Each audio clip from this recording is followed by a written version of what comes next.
말씀 많이 들었습니다. 타세요.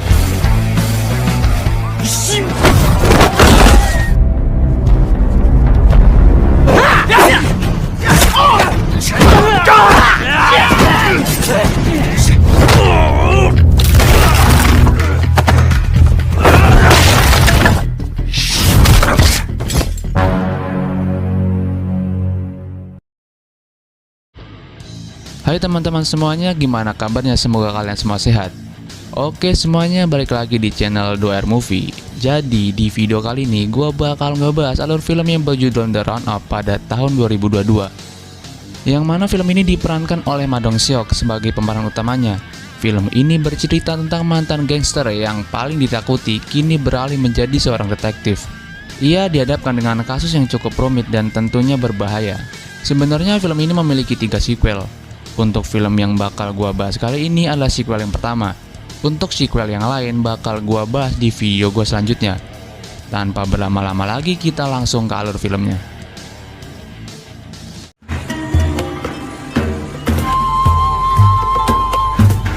Film ini berlatar di negara Vietnam. Kita diperlihatkan dengan 2 orang pemuda. Seorang pemuda ini kita sebut saja Yongki dan satu temannya bernama Jung-hoon.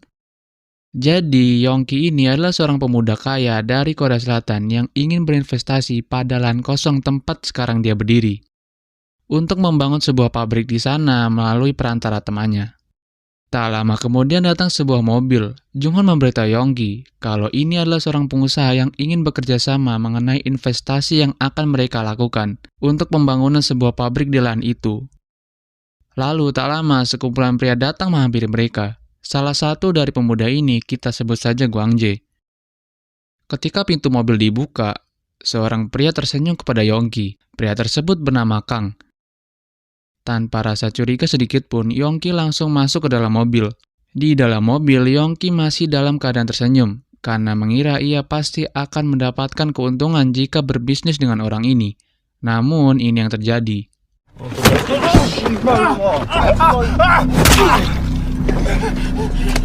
하는 사람으로 보여. 납치된 거야. Rupanya kedua orang ini merupakan seorang buronan kelas kakap yang berasal dari Korea Selatan. Mereka juga bekerja sama dengan Jung-hoon dan teman-temannya untuk menjebak Yongki. Mereka sebelumnya telah mencari informasi mengenai identitas dari Yongki. Dan maksud mereka sebenarnya adalah ingin menculik Yongki dan ingin merampok semua uangnya. Kini kita beralih ke Korea Selatan, yang mana kita diperlihatkan dengan orang gila yang kabur dari rumah sakit jiwa, dengan menyandra seorang perempuan di sana menggunakan sebuah pisau. Terlihat pula polisi yang lain tidak bisa berbuat apa-apa, dan tiba-tiba kita diperlihatkan dengan aktor utama kita yaitu Ma Dong-seok, kita panggil saja Don Lee, yang merupakan mantan gangster yang paling ditakuti dan kini beralih menjadi seorang detektif. Saat itu polisi yang lain terlihat kesulitan menangani orang gila ini. Tanpa pikir panjang, Don Lee langsung bergerak menuju TKP. Berniat membelakangi orang ini, akan tetapi karena badannya yang sangat body gold ini membuat salah satu rak barang itu terjatuh. Menyadari hal itu, terpaksa Don Lee harus menggunakan caranya untuk menghentikan orang ini. 오지마 이 씨발! 그 위험 처음 봐.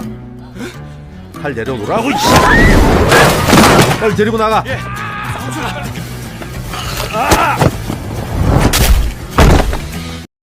Para wartawan di sana banyak yang memotret kejadian itu.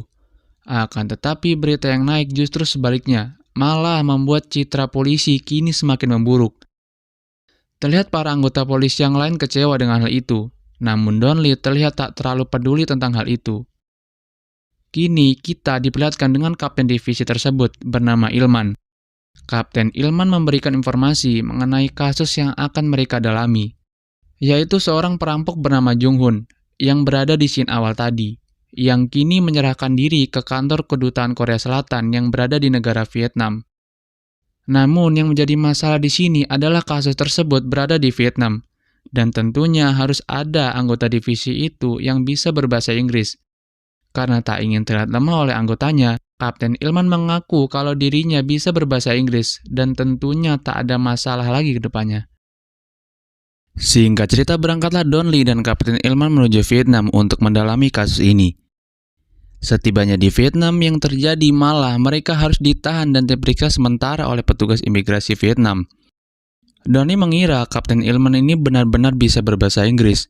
Di Vietnam mereka sangat terkendala oleh bahasa, dan beruntungnya tak lama kemudian datanglah pihak kedutaan Korea Selatan. Kita panggil saja Pak Kim. Dia ditugaskan untuk menjemput mereka berdua. Mereka bertiga kemudian berhenti di sebuah kedai makan. Pak Kim mengatakan kalau di sini adalah tempat orang-orang Korea berkumpul, baik itu turis ataupun yang sudah tinggal di sini. Di tempat itu juga terlihat seorang preman dari Korea Selatan yang sedang asing ngobrol. Melihat Don Lee yang berada di sana membuat mereka semua pergi, karena tahu siapa sebenarnya Don Lee ini dahulu, yaitu bos gangster yang paling ditakuti di Korea Selatan. Tak lama datanglah teman lama Don Lee dan juga Kapten Ilman. Ya, kita panggil saja Cipeng. Sambil makan dan minum, Cipeng mengatakan kepada mereka untuk berhati-hati kalau kondisi preman dan gangster di sini berbeda dengan Korea Selatan, yang mana gangster di sini banyak yang membawa senjata api dan juga senjata tajam. Don Lee dan Kapten Ilman kini tinggal di rumah kedutaan besar Korea Selatan. Don Lee melihat banyak sekali poster orang hilang kewarganegaraan Korea Selatan di sana. Pak Kim mengatakan kalau hampir ribuan turis dari Korea Selatan setiap bulannya berkunjung ke Vietnam. Dan pasti ada salah satu dari mereka yang hilang. Dan hingga saat ini, kasusnya masih belum diusut tuntas oleh kepolisian Vietnam. Pak Kim kemudian menyerahkan berkas dokumennya agar Jung Hoon ini bisa dipenjara di Korea Selatan. Namun, Kapten Ilman heran kenapa Jung Hoon ini memilih untuk menyerahkan diri. Saat diinterogasi, Jung Hoon memilih untuk makan tanpa menghiraukan Kapten Ilman dan juga Don Lee. Kemudian menyuruh mereka untuk segera memproses keberangkatannya ke Korea Selatan. Dengan senyum menakutkan, Don Lee meminta kaptennya untuk segera menutup kamera CCTV dan biarkan dengan caranya agar Jung Hoon ini mau mengaku. 양심의 가책을. 양심. 귀를 하나. 죽어? 움직이면 죽어? Tak tahan dengan apa yang dilakukan Don Lee, Jung Hoon pun mengaku. Dia mengatakan kalau dia kini sedang dikejar dan diancam akan dibunuh oleh temannya, yaitu Wong Chul yang berada di scene awal tadi, karena Jung Hoon ketahuan berselingkuh dengan istrinya Wong Chul. Untuk membuktikan kebenarannya, Don Lee dan Kapten Ilman menuju rumah Wong Chul sesuai apa yang dikatakan oleh Jung Hoon tadi. Tak lama dengan menggunakan taksi, mereka sampai di rumah Wong Chul. Saat sampai di dalam rumah, mereka dikejutkan dengan terbunuhnya Wong Chul dengan bersimbah darah. Mereka menduga kalau Wong Chul telah dibunuh oleh seorang yang kini belum diketahui identitasnya. Malam itu juga Don Lee langsung kembali ke kantor untuk menginterogasi kembali Jung Hoon yang sudah tidur saat itu. Don Lee memberitahu kalau saat ini Wong Chul telah terbunuh. Don Lee mencoba menginterogasi Jung Hoon kembali. Sebenarnya siapa yang telah membunuh Wong Chul? Namun kembali lagi, Jung Hoon tak ingin mengatakan sebenarnya apa yang terjadi pada Wong Chul, sehingga 무슨 씨발이야. 내려다 줄게. 강혜상이라는 새끼를 만났어. karena sudah terpojok, Jung Hoon kemudian bercerita. Flashback di awal film, Jung Hoon dan dua temannya yaitu Wong Chul dan juga Deka turut terlibat dalam penculikan Yongki. Dalang dari penculikan dan perompakan ini adalah Kang dan juga Guang Jae yang merupakan buronan kelas kakap. Tapi setelah mengumpulkan uangnya, ternyata uang itu masih terlalu sedikit. Tidak seperti apa yang dijanjikan oleh Kang untuk mereka bertiga. Ketiga orang ini juga diketahui bodoh oleh Kang. Kang juga mengatakan kalau penculikan ini belum selesai, tapi mereka sudah meminta uang bayaran. Lalu terjadilah cekcok di antara kedua teman Jung Hoon dan juga Kang. Memanfaatkan kelengahan mereka semua, situasi ini kemudian digunakan Yongki untuk kabur.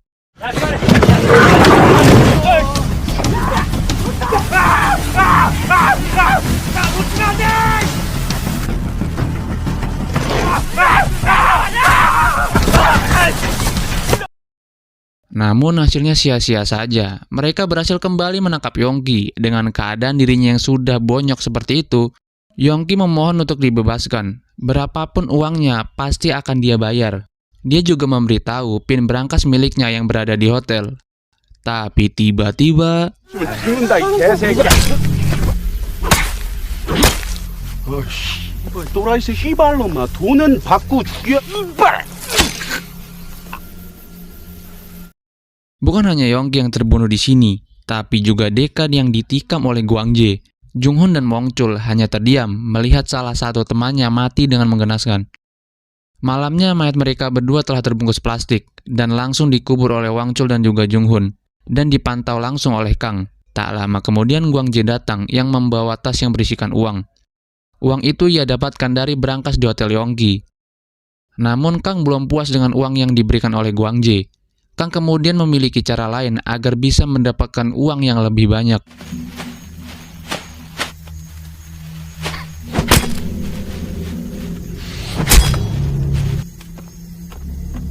Dengan foto latar tangan yang terpotong dan juga paspor Yongki, Kang kemudian mengirim pesan kepada bapaknya Yongki untuk memberikan uang senilai 15 miliar. Kalau tidak, bukan hanya tangan Yongki, melainkan kepala Yongki akan dia kirim ke Korea Selatan. Kembali ke Junghun, setelah kejadian itu dia dan Wongchul ketakutan. Pasti mereka yang akan menjadi sasaran berikutnya oleh Kang. Dan benar saja, hal itu membuat temannya yaitu Wongchul tewas terbunuh. Karena hal itulah sebenarnya dia memilih untuk menyerahkan diri ke kantor kedutaan dan merengek kepada Don Lee dan Kapten Ilman untuk segera mengembalikannya ke Korea Selatan. Merasa tugas mereka sudah selesai di Vietnam, Kapten Ilman memutuskan untuk segera kembali ke Korea Selatan. Namun, Don Lee masih penasaran dengan kasus ini, karena ini pasti berkaitan dengan hilangnya beberapa turis Korea Selatan di Vietnam. Don Lee meminta untuk terus melanjutkan dan mendalami kasus ini sampai Don Lee berhasil menangkap Kang. Apa boleh buat, Kapten Ilman tidak bisa berbuat apa-apa pada Don Lee. Mereka kemudian meminta alamat kepada Junghun, di mana lokasi tempat dia menguburkan Deka dan juga Yongki pada kejadian itu. Di pagi harinya, Don Lee meminta anggotanya yang ada di Korea Selatan untuk mencari informasi identitas mengenai Kang dan juga Yongki. Sebenarnya Don Lee dan Kapten Ilman sudah melaporkan hal ini kepada kepolisian setempat. Namun polisi di Vietnam baru bisa mengusut kasus ini 1 bulan mendatang. Don Lee kesal kepada Pak Kim. Kenapa hal seperti ini sangat disepelekan oleh polisi di Vietnam? Singkat cerita, mereka bertiga menuju lokasi dikuburnya mayat Deka dan juga Yongki. Karena pintu masuk yang masih terkunci, Don Lee mencoba mendobrak pintu itu, yang membuat warga sekitar heran dengan apa yang dilakukan Don Lee. Akhirnya mereka berhasil masuk ke lokasi dan mencari mayat Deka dan juga Yongki.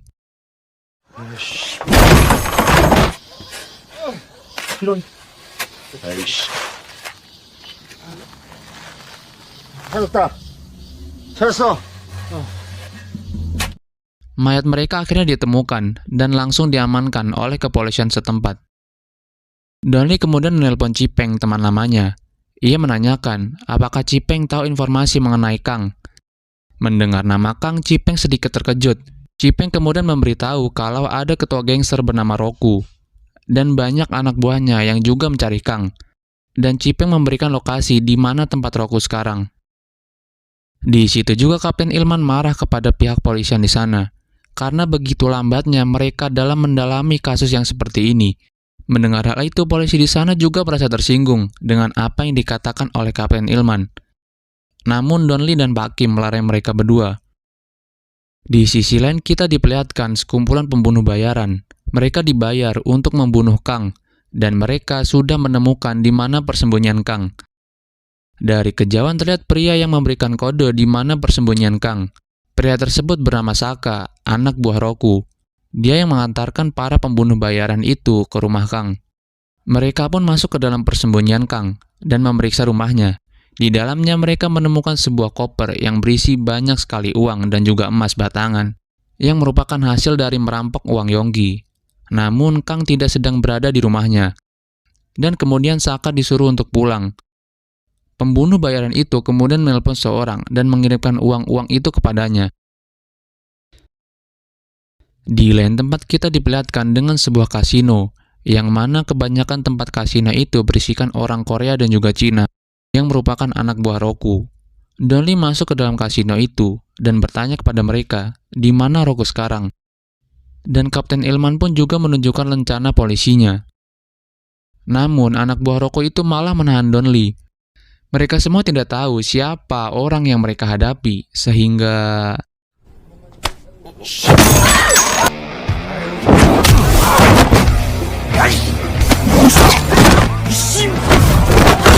남의 영업장 와서 지랄들이야 이 개새끼들이. 인데요. 까불고 있어. Tentu mereka semua sepele jika berhadapan dengan Donlie. Mendengar kejadian itu, Roku pun keluar dan menodongkan pistol kepada Donlie.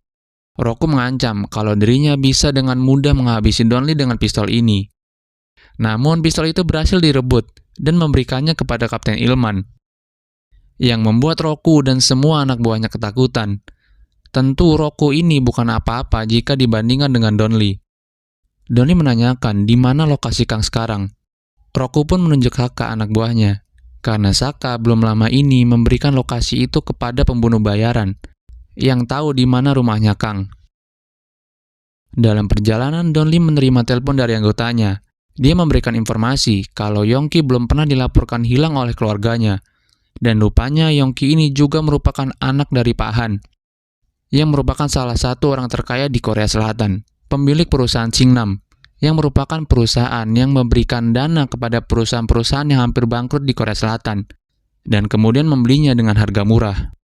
Donnie yakin yang mengirim pembunuh bayaran itu untuk membunuh Kang pasti dari Pak Han, yang merupakan bapaknya Yongki, yang tidak terima kalau anaknya telah dibunuh oleh Kang. Singkat cerita, Kang dan Wang Jie telah sampai di rumahnya.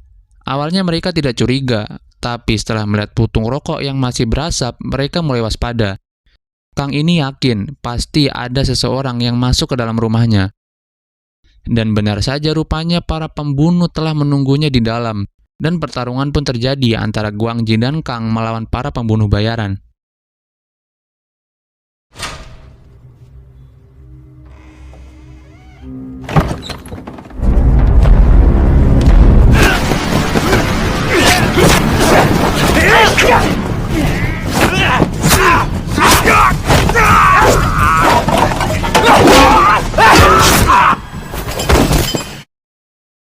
Dengan brutal mereka semua berhasil menghabisi para pembunuh bayaran, namun hanya satu orang yang mereka sisakan.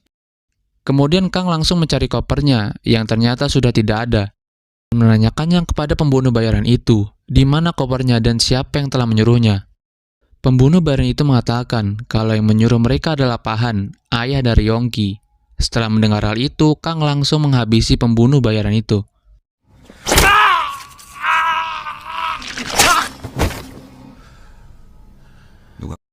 Kemudian kita diperlihatkan dengan Pak Han yang merupakan ayah Yongki. Dia menerima telepon dari Kang untuk segera mengembalikan uang itu. Dan Kang juga mengancam akan ke Korea Selatan untuk mengambil uang itu dan akan membunuh Pak Han. Mendengar hal itu, Pak Han juga menantang Kang untuk segera ke Korea Selatan. Dengan pembunuh bayaran yang dia miliki, Pak Han bisa dengan mudah membunuh Kang dan membalas kematian anaknya. Tak lama sebuah taksi datang kembali ke tempat Kang, yaitu Donlie dan juga Kapten Ilman. Mereka mulai bersiap. Kapten Ilman mengeluarkan sebuah pistol yang didapatnya dari tempat Roku. Mereka mulai masuk. Di dalam mereka dikejutkan dengan banyak sekali mayat yang bersimbah darah. Donlie menduga mayat-mayat ini adalah pembunuh bayaran yang terbunuh karena ulah Kang. Bukan hanya itu saja, di dalam mereka menemukan banyak sekali paspor-paspor kewarganegaraan Korea Selatan. Dan salah satu paspor yang mereka temukan adalah milik Yongki. Tapi tiba-tiba...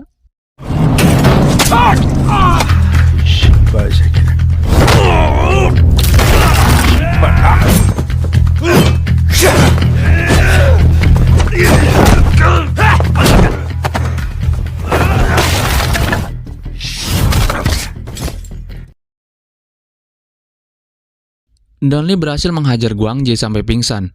Namun kali ini Kang berhasil lolos dari kejaran Donlie. Terlihat di sana Kapten Ilman terluka parah dan langsung membawanya ke rumah sakit. Di rumah sakit Pak Kim makin bingung lagi akibat apa yang dilakukan oleh Donlie. Pak Kim terus berusaha agar mereka berdua tidak dideportasi dari negara Vietnam. Terlihat juga di rumah sakit Kapten Ilman yang sedang dirawat di sana. Kapten Ilman begitu kesal dan ingin balas dendam dengan apa yang telah dilakukan oleh Kang sebelum mereka pulang ke Korea Selatan. Tak lama, Donlie menerima telepon dari anggotanya di Korea. Anggotanya memberitahu identitas Kang. Ternyata Kang ini merupakan penjahat kelas kakap yang menjadi buronan 3 negara, yaitu negara Vietnam, Kamboja, dan juga Thailand.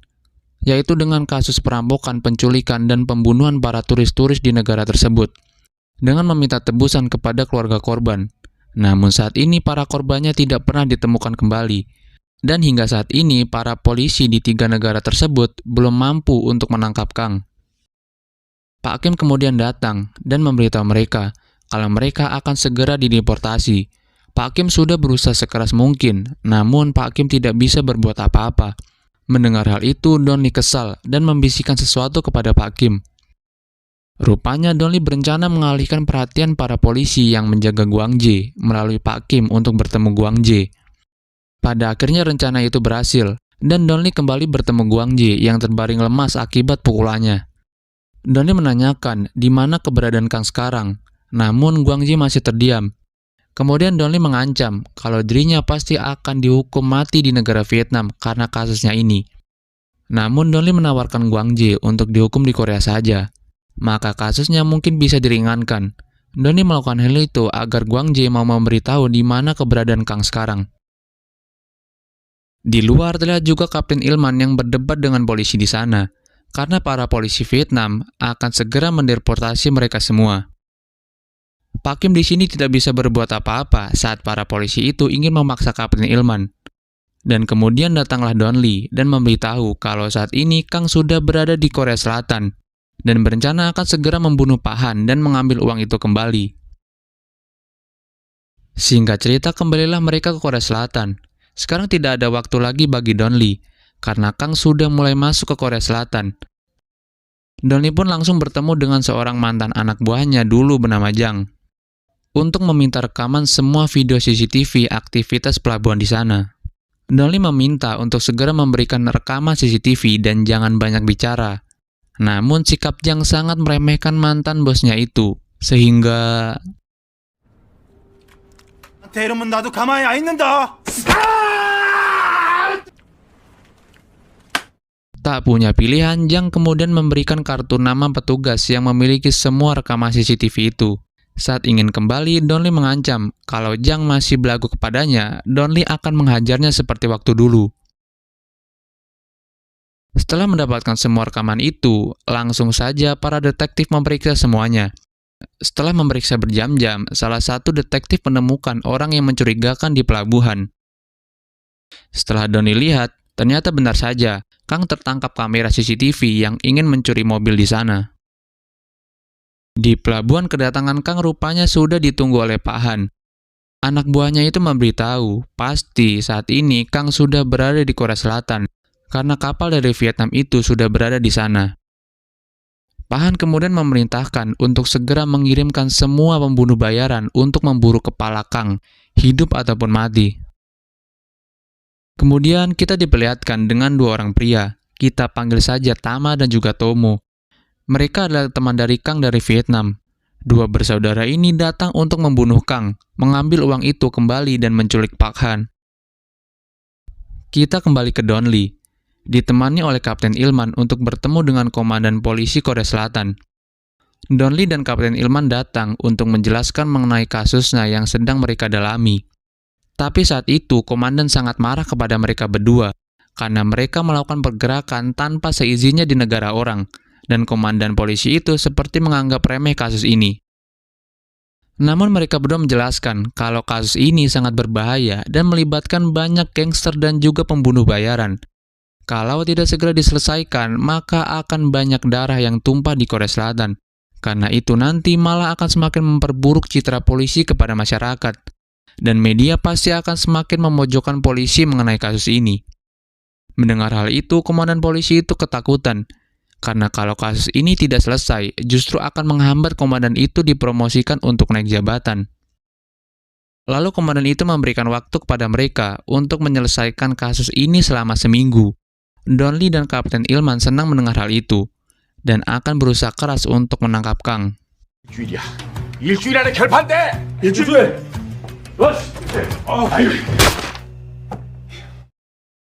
Singkat cerita, dilakukanlah sesi pemakaman Yongki di Korea Selatan, yang turut dihadiri oleh Don Lee dan juga anggotanya. Kemudian kita diperlihatkan dengan seorang wanita yang merupakan ibu Yongki, kita panggil saja Nyonya Minsu, yang mengucapkan terima kasih kepada Yongki karena sudah menemukan dan membawa pulang jasad anaknya. Rupanya Yongki ini merupakan anak satu-satunya Pak Han dan Nyonya Minsu, dan kelak yang akan meneruskan perusahaannya. Karena itulah Pak Han sangat terpukul dengan kematian anak satu-satunya itu. Di tempat lain, rupanya dua bersaudara itu sudah menunggu dan mengintai pergerakan Pak Han di basement. Mereka berencana untuk langsung menculik Pak Han. Di sisi lain, Pak Han yang dikawal oleh pengawalnya mulai meninggalkan pemakaman anaknya dan menuju sebuah lift. Saat lift itu ditutup, rupanya Kang menyamar sebagai pengawal Pak Han. Pak Han dan pengawalnya tidak menyadari karena mereka berdua belum pernah melihat wajah Kang. Dan tiba-tiba...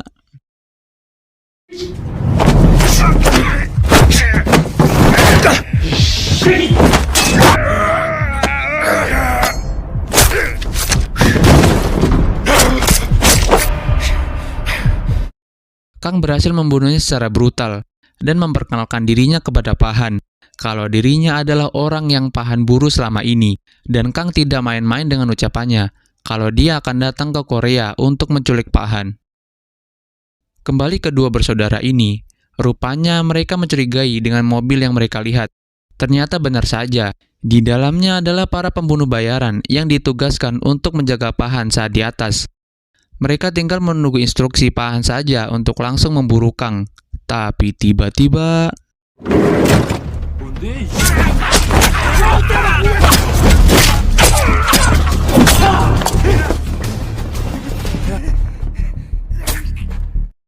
Dua bersaudara itu dengan mudah membunuh mereka semua dengan brutal dan bertemu dengan Kang. Ternyata inilah yang mereka rencanakan, untuk saling bertemu di basement dan langsung memasukkan Pak Han ke dalam mobil. Namun pergerakan mereka tertangkap kamera CCTV yang langsung dilihat oleh anggota detektif yang lain. Tanpa pikir panjang mereka langsung mengejar Kang dan dua bersaudara itu di basement. Namun Kang berhasil kabur dan menculik Pak Han.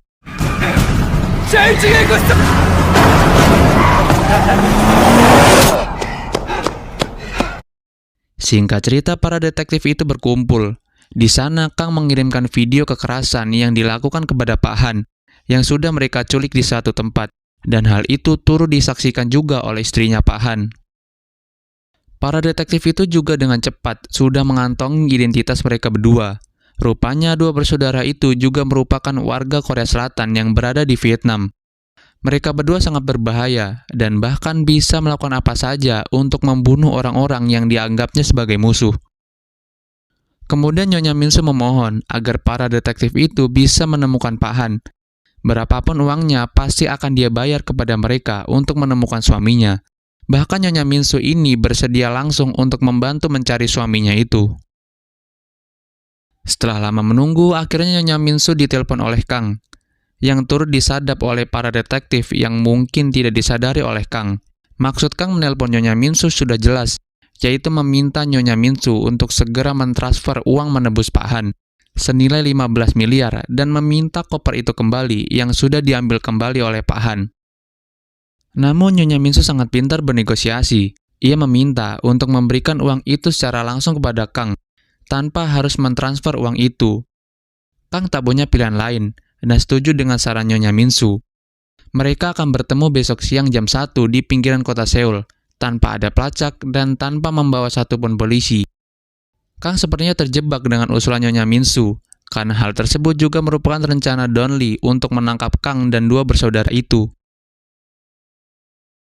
Setelah menelpon, Nyonya Minsu baru teringat. Dia membutuhkan sopir untuk membawanya bertemu Kang. Kapten Ilman menyarankan untuk anggotanya saja yang menjadi sopirnya. Tapi Don Lee yakin, pasti tiga orang itu menyadari kalau sopirnya adalah seorang detektif. Kemudian Don Lee memberikan opsi siapa orang yang tepat untuk mengantarkan misi berbahaya ini. Jang merupakan orang yang pantas menjadi sopir Nyonya Minsu, karena menurut Don Lee ini adalah kesempatannya untuk menghukum Jang anak buahnya dulu, yang sudah kurang ajar kepadanya dan langsung menyeretnya keluar. Di tempat lain terlihat Tomo yang menelpon seorang pria yang merupakan pemilik sebuah kapal. Kita panggil saja Lee. Tomo memesan 3 kursi kapal untuk keberangkatannya ke Cina kepada Lee. Namun Lee tidak mau karena semua kursi keberangkatan ke Cina sudah terisi penuh dan tidak ada lagi satu tiket pun untuk mereka. Tapi Tomo memaksa Lee. Dia akan membayar 4 kali lipat untuk mengambil kursi itu. Karena tawaran sebesar itu, Lee tidak mungkin menolak tawaran Tomo dan mereka akan berangkat besok setelah mendapatkan uangnya. Kemudian mereka bertiga mulai menyusun rencana. Besok saat Nyonya Minsu sudah bergerak, dua bersaudara itu bertugas mengintai mereka sepanjang perjalanan. Dan Kang yang akan bertemu Nyonya Minsu untuk mengambil uangnya. Sempat terjadi kecurigaan kalau nanti Kang akan membawa uang itu sendirian dan meninggalkan dua bersaudara itu. Namun Kang di sini menjamin, meyakinkan dua bersaudara itu kalau mereka pasti akan lolos dari Korea dan akan membagi rata uang itu saat mereka sudah sampai di Cina. Di keesokan harinya, para detektif dan polisi sudah mulai bersiap dan tentunya dengan menyamar. Dan Nyonya Minsu akan segera berangkat dengan Jang. Jang saat itu kaget melihat dan membawa uang sebanyak itu. Kemudian dia masuk ke dalam mobil. Di sana juga terlihat dua bersaudara, Tama dan Tomo, yang mengintai pergerakan Nyonya Minsu dan akan mengawasinya di sepanjang perjalanan. Di dalam mobil, Jang sesekali melirik ke belakang melihat koper itu. Dia masih penasaran dan juga heran dengan koper tersebut. Baru pertama kalinya Jang melihat ada uang sebanyak itu dengan koper sebesar itu. Di sini juga Nyonya Minsu mengira kalau sopir yang membawanya ini adalah seorang anggota detektif. Tugas Don Lee dan Kapten Ilman adalah sebagai koordinator seluruh pergerakan Nyonya Minsu dari kejauhan. Don Lee juga menyuruh anggotanya, kita panggil saja Choi, untuk langsung mengintai Kang kalau perlu menangkap Kang, sebelum Nyonya Minsu bertemu Kang di pinggiran kota Seoul. Saat itu para detektif yang menyamar juga menjaga dan mengawasi mobil Nyonya Minsu sampai tempat tujuan. Mereka belum menyadari kalau dua bersaudara ini juga mengawasi Nyonya Minsu. Dan akhirnya para detektif itu baru menyadari kalau mereka berdua di lampu merah juga sedang mengawasi Nyonya Minsu, namun tidak ada Kang di dalamnya. Dan melaporkan hal ini kepada Kapten Ilman dan juga Don Lee. Don Lee menyuruh mereka untuk berada terus di belakang mobil sedan itu. Di sepanjang perjalanan, pergerakan detektif itu mulai dicurigai oleh Tomo, yang melihat truk besar itu selalu mengikuti mobilnya. Dan tiba-tiba mobil dua bersaudara itu berhenti mendadak. 야야 상훈이 너도 그냥 야 우리가 갈게. Tentu karena tak ingin dicurigai, truk detektif itu tidak bisa berhenti mengikuti mobil tersebut. Di saat bersamaan panggilan masuk kepada Nyonya Minsu. Kang menyuruhnya untuk putar balik sekarang. Rupanya pergerakan detektif itu juga sudah mulai tercium oleh Kang. Kang juga semakin yakin ketika Choi yang ditugaskan oleh Don Lee untuk mengawasi Kang malah terlihat dari kejauhan oleh Kang. Kini situasinya berubah, tidak seperti para detektif rencanakan. Mobil Nyonya Minsu kini terus berjalan tanpa arah. Kapten Ilman memerintahkan kalau kita tidak bisa berputar-putar seperti ini. Kita harus menangkap dua bersaudara itu terlebih dahulu. Namun Don Lee mencegahnya. Kita harus menemukan Pak Han terlebih dahulu, karena itu dapat mengancam keselamatan Pak Han. Sementara itu Choi yang terus berputar-putar mencari Kang akhirnya menemukan petunjuk. Ketika Choi melihat mobil Kang dari kejauhan, dia langsung ke sana memeriksanya.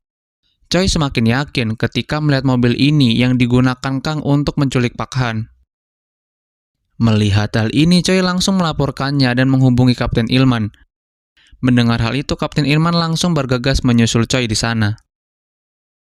Choi mulai masuk ke dalamnya. Dia melihat tidak ada satupun orang di sini. Tapi Choi masih ingat dengan video yang dikirimkan oleh Pak Han saat itu, kalau ini adalah tempat yang sama pada saat Pak Han disiksa oleh Kang. Setelah memeriksa lebih dalam, Choi akhirnya menemukan Pak Han yang masih hidup dengan bersimbah darah dan lemas tak berdaya. Saat ingin membawanya keluar, tiba-tiba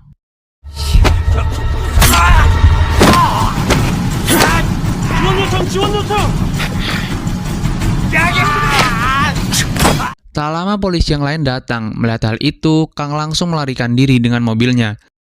Sebenarnya mobil Kapten Ilman dan Kang sempat berpapasan, namun Kapten Ilman tidak menyadari hal tersebut. Saat dia datang, Kapten Ilman langsung menyelamatkan Choi yang bersimbah darah karena tusukan dan juga langsung menyelamatkan Pak Han. Kapten Ilman kemudian langsung menghubungi Don Lee. kalau Pak Han berhasil diselamatkan, namun Choi harus tertusuk karena Kang. Mendengar hal itu, Donli semakin emosi dan ingin segera menangkap Kang. Kang yang mulai terpojok kemudian menelpon Tomo untuk melarikan diri terlebih dahulu. Mereka berdua berpikir kalau Kang pasti akan menipu mereka. Kini rencana mereka berubah. Sekarang mereka berdualah yang akan langsung mengambil uang itu dari Nyonya Minsu tanpa harus menunggu perintah Kang. Kemudian Donli langsung menghubungi Jang untuk memberitahu Nyonya Minsu kalau suaminya telah diselamatkan. Donli juga menyadari kalau dua bersaudara ini pasti mengikuti Nyonya Minsu, dan Jang harus terus mengikuti aba-aba dari Donli. Karena tak ingin berlama-lama, dua bersaudara ini bertindak nekat dengan langsung menghadang mobil Nyonya Minsu.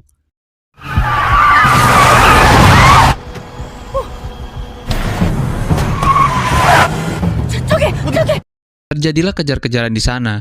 Jang kemudian langsung membelokkan mobilnya ke arah basement pusat perbelanjaan dan melaporkannya kepada Donli mengenai keadaan darurat ini. Dengan gerak cepat, Donli dan semua detektif langsung menuju pusat perbelanjaan yang dimaksud. Kini mobil Nyonya Minsu terhenti karena menabrak mobil lain. Jang dan Nyonya Minsu berniat membawa koper itu ke atas. Di situ juga dua bersaudara itu berhenti dan mulai mengejar Jang dan juga Nyonya Minsu. Karena koper itu sangat berat, Jang kembali memasukkannya ke dalam mobil dan Nyonya Minsu berlari menyelamatkan diri ke atas. Kini dua bersaudara itu terpisah. Tomo mengejar Nyonya Minsu ke atas, sedangkan Tama mengejar mobil Jang. Di situ juga para detektif sudah datang ke basement, dan terjadilah pertarungan antara Tama dan juga para detektif. 어디 해보자, 이 새끼야! 홍석이 형, 시한 7층이야! 무조건 막아!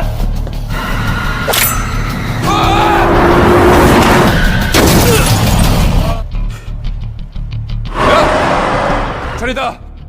움직이지 마! 씨발로 뭐.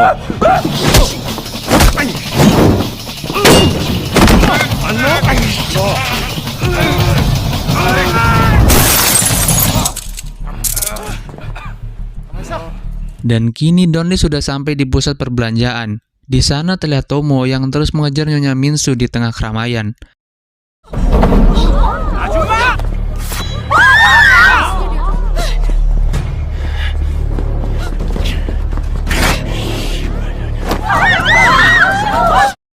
Dan tak butuh waktu lama untuk Tomo menangkap Nyonya Minsu dan hampir membunuhnya. Tapi tiba-tiba...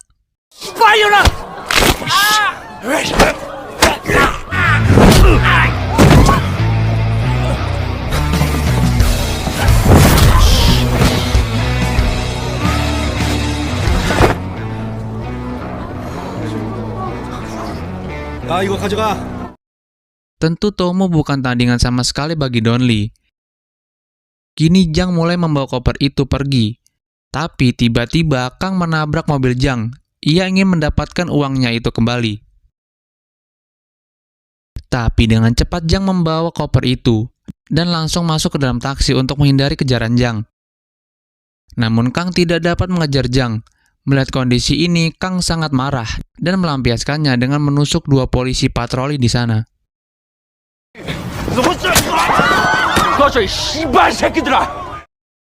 Di dalam mobil taksi, Jang melihat isi koper itu. Ia seolah tak percaya. Malah justru uang 15 miliar yang mereka perebutkan ini kini berada di tangannya. Situasi seperti ini tentu tak terpikirkan oleh Donli, karena mereka gagal menangkap Kang dan koper itu harus hilang dibawa oleh Jang. Melihat kondisi seperti ini, Donli harus putar otak untuk segera mengakhiri kasus ini. Tak lama muncullah berita di televisi Korea Selatan yang mengabarkan telah ada buronan berbahaya bernama Kang yang masih berkeliaran, dan juga nama Jang yang juga terlibat karena telah membawa uang 15 miliar dan disinyalir akan pergi ke Cina melalui pelabuhan kapal. Di saat yang sama, Kang rupanya melihat berita ini. Shin beralih kepada Jang. Sambil membawa koper, Jang berniat untuk membawa kabur koper ini menuju Cina.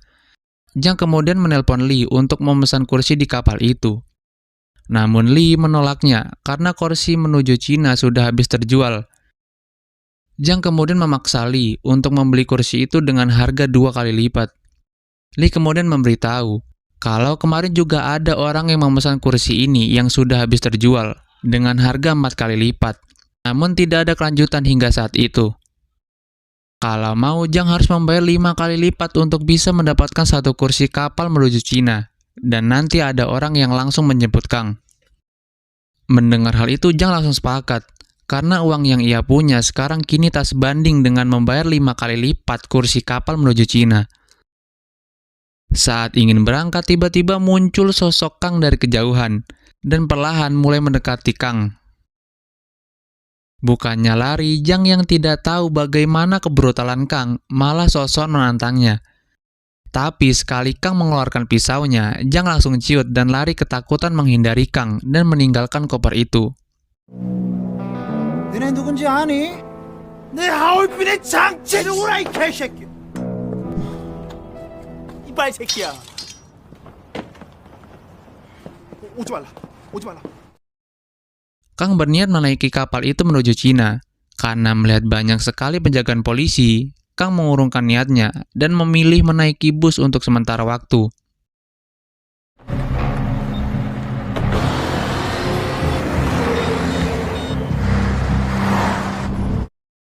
Di tengah perjalanan terlihat ada sebuah mobil yang berhenti dan menghadang semua mobil di sana, yang membuat bis itu terjebak. Rupanya itu adalah ulah Donli. Tanpa ada polisi sama sekali, Donli mulai berjalan dan masuk ke dalam bus, yang tentu di dalamnya sudah ada Kang, orang yang paling dia cari selama ini. Semua penumpang disuruh turun oleh Donli, dan hanya menyisakan mereka berdua, dan terjadilah pertarungan terakhir antara mereka berdua. 쓸어줄게 내 저 개새끼 때문에. 맞다가 죽을 것 같으면 벨 눌러.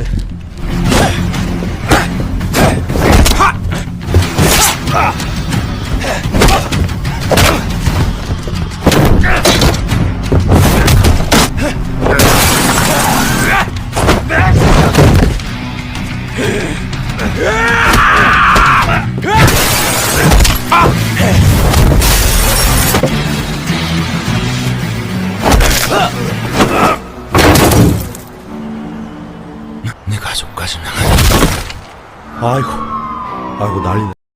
Tentu Kang salah besar melawan monster ini yang membuatnya tewas di tempat karena pukulannya. Setelah kejadian itu, Kapten Ilman dan para polisi langsung mengamankan TKP dan mengamankan uang tersebut. Donli pun menepi sebentar dan menelpon Zhang yang sedang minum. Rupanya ini semua merupakan rencana Donli. Kang tidak menyadari kalau dia sebenarnya sudah terperangkap oleh rencana Donli bahkan sebelum Kang di pelabuhan. Rupanya pada saat koper itu dimasukkan ke dalam mobil Nyonya Minsu pertama kali, ternyata koper tersebut sudah dipasang alat pelacak sebelumnya, dan hal itu tidak diketahui oleh siapapun kecuali Donli dan juga Nyonya Minsu. Sebenarnya Zhang berniat membawa kabur uang itu, tapi tiba-tiba Donli menelponnya. Donli memberitahu kepada Zhang kalau koper itu telah dipasang alat pelacak dan dimanapun Zhang berada pasti terlacak olehnya. Donli kemudian menyuruh Zhang untuk memesan tiket kapal kepada Li. Karena Donli tahu satu-satunya akses yang paling aman saat ini adalah melalui jalur kapal, dan keberangkatan terdekat adalah keberangkatan menuju Cina. Kemudian Donli menyuruh media untuk mengangkat suatu berita, adanya buronan bernama Kang dan juga Zhang, yang membawa uang 15 miliar menuju pelabuhan untuk berangkat ke Cina. Hal ini dilakukan oleh Donli untuk memancing Kang keluar dari persembunyiannya. Dan rencana Donli pun berhasil. Bukan hanya itu, Donli juga berhasil menggiring Kang untuk masuk ke dalam bis, yang sebenarnya bis itu sudah dipersiapkan oleh Donli untuk menjebak Kang sebelumnya, sampai akhirnya Kang berhasil tewas di tangan Li. Dan film pun ditutup dengan para detektif yang minum-minum merayakan berakhirnya kasus yang sangat rumit ini. Dan film pun tamat.